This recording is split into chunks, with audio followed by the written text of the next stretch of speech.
Los dos ángeles que aparecen, dice que les dijeron a ellas: ¿por qué buscáis dentro de los muertos al que vive?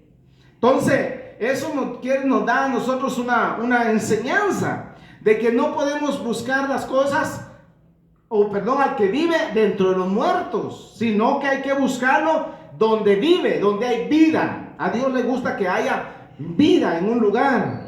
Entonces, ¿qué quiere decir? Que esas mujeres eran mensajeras. Se cree que era María, la madre del Señor, y María Magdalena, las que iban, las dos Marías que iban a ver. Por eso es que en la historia y en la iglesia las mujeres juegan un papel muy importante.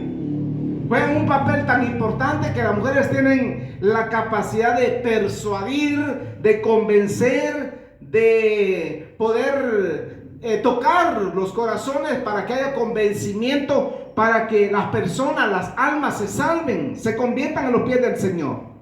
Ahora, dice que cuando los ángeles le dijeron: ¿por qué buscan al que vive dentro de los muertos? Ya no está aquí, ha resucitado como Él lo dijo. O sea que el Señor anticipó su muerte, su resurrección. Anticipó Él que Él no iba a quedarse en la tumba. Lo que pasa es que a veces a muchas personas se nos olvida cuando el Señor nos dice, cuando el Señor nos da un mensaje. A veces se nos olvida. Entonces andamos ahí preguntando o averiguando las situaciones después de que el Señor nos ha hablado. ¿Cuántos dicen amén? Amén. Entonces, ¿qué sucede?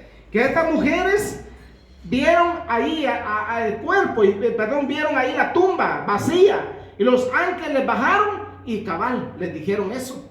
Entonces ellas fueron mensajeras, porque el ángel los envió: vayan y díganle a los discípulos que no está aquí, que ha resucitado.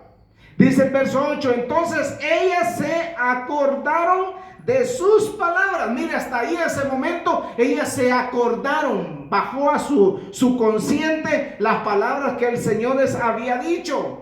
Algo que es importante entender es de que el Señor era un maestro, y el maestro enseñaba, preparaba a sus discípulos para que ellos aprendieran. El verso 9 dice: y volvieron del sepulcro, dieron nuevas de todas las cosas a los 11 y a todos los demás. O sea que las mujeres se volvieron mensajeras.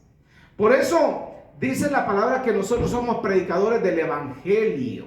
Entonces el evangelio son buenas nuevas, buenas noticias de algo que ha pasado, sea que en nuestra vida, como un testimonio, algo que el Señor ha hecho, algo que hay en la palabra. Las mujeres son mensajeras, o todos debemos de ser mensajeros.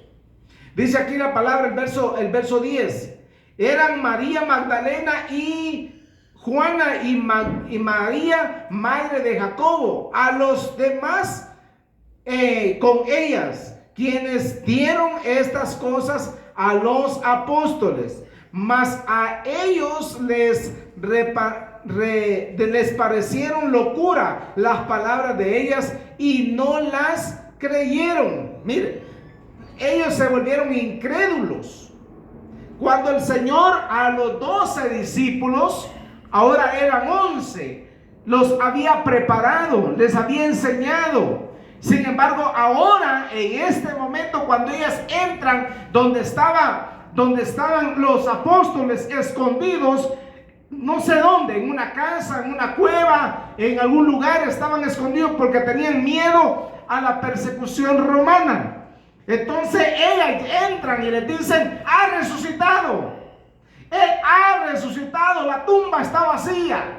Ahora ya no se encuentra ahí. ¿Y saben qué? Hay dos ángeles que se nos aparecieron y nos dijeron que ya no lo busquemos ahí donde están los muertos, porque Él vive. Amén. Porque Él vive. Entonces ellos incrédulos, me imagino a Pedro, ¿verdad? Me imagino a Tomás, me imagino a Tadeo, a Jacobo, a Andrés, a todos los discípulos incrédulos, pensando que ellas eran mentirosas. Ellos tuvieron que actuar y ir a darse cuenta por sí mismos de que ellas no estaban mintiendo. ¿Por qué? Porque el Señor había resucitado. Ahora, hay un concepto sobre la resurrección de Cristo.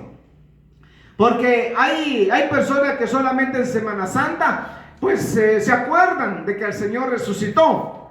Pero yo creo que el Señor resucitó o resucita cada vez que nosotros le clamamos, cada vez que le reconocemos. Y este es uno de los milagros más grandes y más sobresalientes de toda la historia cristiana.